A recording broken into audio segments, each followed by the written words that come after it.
My name's Gary Schotten, and you're a part of Inspiring Better Business when you listen to these teachings, and we're happy you're a part of this. Today we're going to talk about serving, not selling. You know, you should know by now that we have groups that we call into and talk to in other developing nations, and one of the questions was, how do we make a happy customer? Give us some details on that. And so today I'm going to give you some do's and don'ts on that subject. And it's really on how to have a happy customer, but it starts with selling, and it really starts with the idea of you're serving your customer, you're not selling them. If you serve them well, you'll make the sale. So the object is not to sell, but the object is to serve. And it's a process here of changing your mindset and how you do thinking and how you approach things. And again, I'm going to give some do's and don'ts that I've seen in other nations, even in the United States, of how this is better done. Well, first of all, when you have a customer, and I'm going to use some examples. Let's say that you're at a shop where you're selling goods and services to someone that's coming in off the street, and frankly, they have quite a few options they could purchase their items from, and you, of course, want them to purchase from you. And so your first impression is going to be very, very critical. What do I mean by first impression?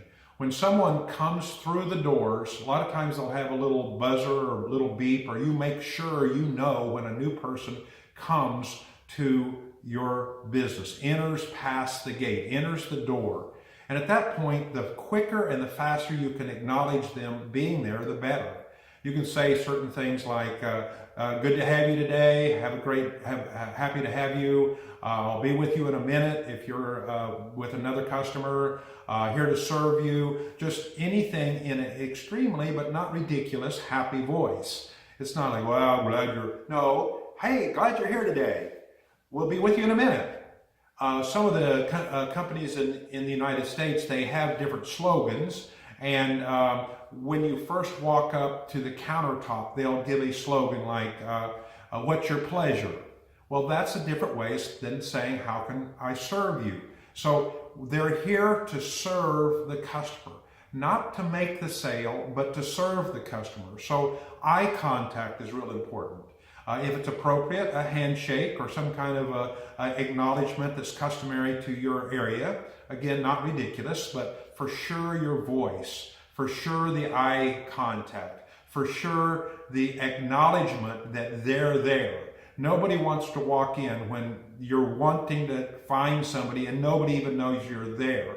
And I've seen in many situations where the person behind the counter, the person working, I mean, it's so ridiculous. They're like texting somebody, or they're on a phone call, and you can tell they're talking to grandma or to their children. Now, that could happen as an emergency, but not on a regular basis. Or they're trimming their fingernails, or they're sorting something like a menial task. Stop what you're doing and have a great first impression.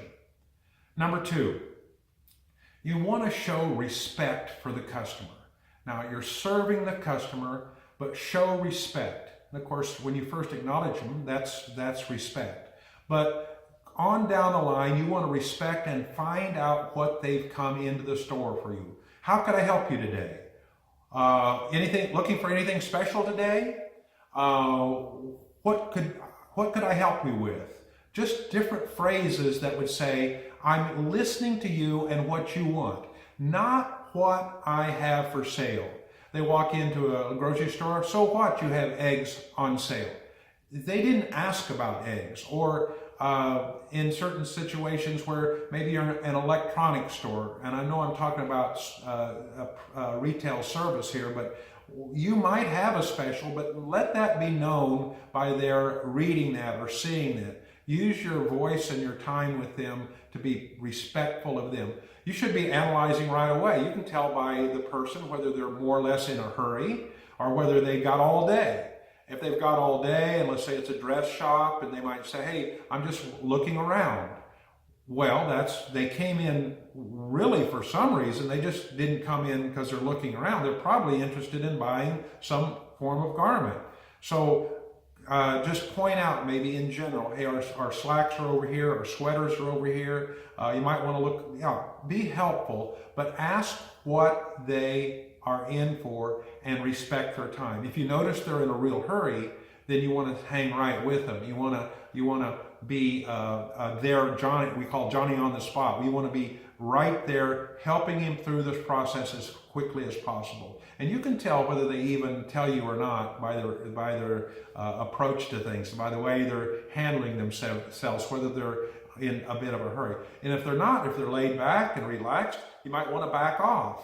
But don't leave them there. Come back every so often. Hey, you finding what you need? Any way I can help you? You're helping serve them. Well, during the whole process, you might have some kind of a situation where you make the sale. You might have a little extra something at the point of sale to be sure that this happens, or they might ask for something you don't even have. Don't fake it. Go ahead and help them and inform them, hey, I noticed down the road, I don't happen to have that kind of product, but down the road I noticed a great buy, my friend, and name that friend if you know them, and just tell them I told you to come in. That's very helpful. And if you're on the same page, you can work together and send business back and forth. So you won't have everything for every customer. So be careful how you handle that and make sure you're satisfying the needs of the customer. Well, you've made the sale, and you need to ask yourself, when that customer leaves your business, whether it's a service or product, that were they happy? Keep a good attitude, be helpful, be informative, know your products, know how to explain how a product works if that's appropriate. Like, don't just sell something, sell the knowledge that you have with that. Then, of course, there could be a problem. And in any kind of business, there's a problem. And so let's say a customer comes back and has had a problem. You've got to step up to the plate and take care of that. That doesn't mean always that you pay and that you always accept the customer's opinion on this, but you've got to demonstrate again that you have a great respect.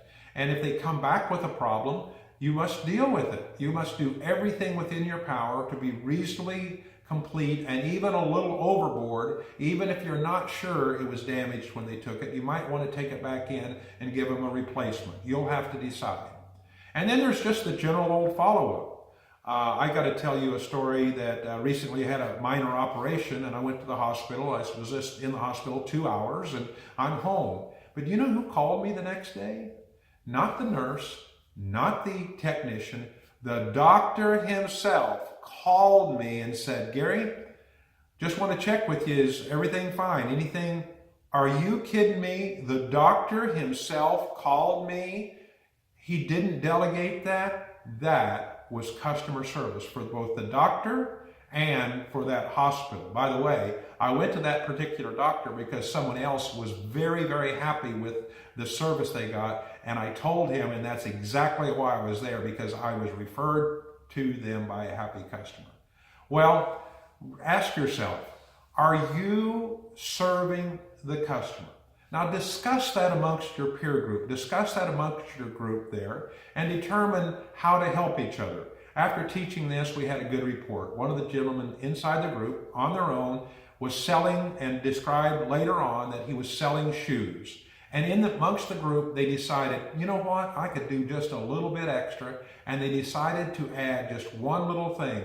With every sale of any shoes, that customer gets a free repair on any shoes they have. Good idea, because now that customer is coming back in for a free repair, but that's a very minor cost, and you've got that customer always thinking about you. Repeat, repeat, repeat comes from a happy customer, and a happy customer becomes a referral customer. Well, I hope this helps. Apply this, discuss it with your peer group there, and we're here to help you inspiring better business. Thank you.